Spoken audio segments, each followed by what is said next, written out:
అన్నా దయచేసి ఇలా చేయకండి అన్న, అర్థం చేసుకోండి. ఏంటా అనుకుంటున్నారా? చివరిలో చెప్తాను, చూడండి. హాయ్ హలో నమస్తే అండి, మీరు చూస్తున్నారు సిఆర్కే వీడియోస్ 16. ఈరోజు వీడియోలో మనం మదనపల్లికి సంబంధించి దిగుమతులు ఏమాత్రం వచ్చాయి, అలాగే నిన్న టాప్ ధరలు ఏంటి అనే విషయాలన్నింటినీ కూడా ఈ వీడియోలో తెలుసుకుందాం. అంతా లైక్ కొట్టి చూసేయండి. ఈరోజు 2వ తారీఖు డిసెంబర్ నెల 2025 మంగళవారం.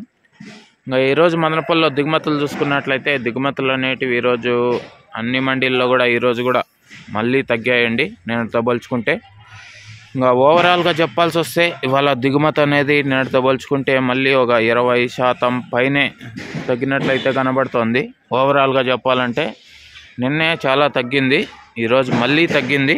ఇదంతా కారణం దిత్వా తుఫాను వల్లే కాయలు అనేటివి చాలా తక్కువగా వచ్చాయి ఈరోజు కూడా.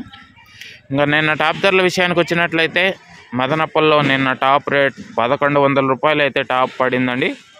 అలాగే మొలకల చెరువులో చూసుకున్నట్లయితే మొలకల చెరువులో 800 నుంచి 850 వరకు టాప్ ధరలు అయితే నడిచాయి.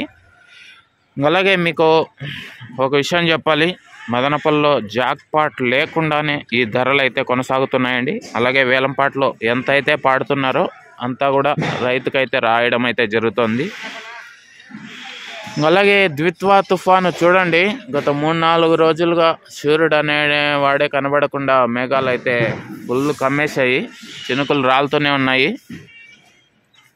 ఈ ద్విత్వా తుఫాను వల్ల కాయలు కూడా తగ్గిపోతున్నాయి. ఇది సమాచారము. ఇంకా ఈరోజు మదనపల్లిలో ఎలాంటి ధరలు ఉంటాయి ఏమి ఎట్లా అనేసి అయితే మీకు వేలంపాట్లు పూర్తయిన తర్వాత తెలియజేస్తాను. ప్రతి ఒక్కరు కూడా ఆ వీడియో చూడాలనుకునే వాళ్ళు లైక్ కొట్టేసి, కొత్త వాళ్ళు సబ్స్క్రైబ్ చేసుకుని బెల్ బటన్ అయితే ఆన్ చేసి పెట్టేసుకొని రెడీగా ఉండండి. ఏం రేట్లు పోతాయి ఏం ఎట్లా మొత్తం అంతా తెలియజేస్తాను. మొదట్లో చెప్పాను కదా, ఇలా చేయకుండా అయ్యా ఏంటా అని చూసుకుంటే మాత్రం మీతోనే మీటింగ్ మీ సిఆర్కే అనే వీడియో రోజు సాయంత్రం మీతోటి డైరెక్ట్గా లైవ్ ద్వారా వచ్చి మాట్లాడటం అయితే జరుగుతుంది.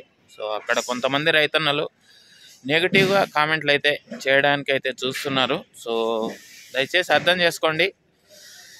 పాజిటివ్గా చూసి ఏదైనా రైతన్నలకు హెల్ప్ చేసే విధంగా కామెంట్లు అయితే పెట్టండి, మీకు కూడా చాలా మంచిగా ఉంటుంది. అది విషయం. ఓకే.